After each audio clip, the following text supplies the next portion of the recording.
Gikabalak ang musobra ang supply sa karneng baboy dinhi sa Northern Mindanao human nga nagpatuman og lockdown sa mga hog products ang Region 7 ug Visayas. Ani ang report. Ang Region 7 ug kinatibuk ang Visayas ang usa sa mga main market sa mga hog growers sa Northern Mindanao.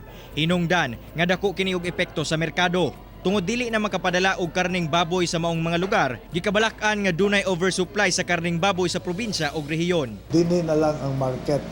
So medyo nabalaka ang atong mga swine raisers apan pangitaan og paagi sa tanan. Hinuon buot kuno sa Department of Agriculture Region 7 nga ilif ang ban sa hog products gikan Mindanao.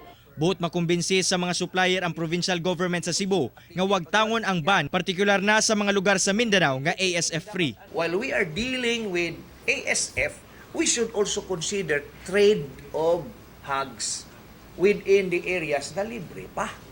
Kauban si James Yap sa kamera. Ako si Cyril Chavez para sa One Mindanao.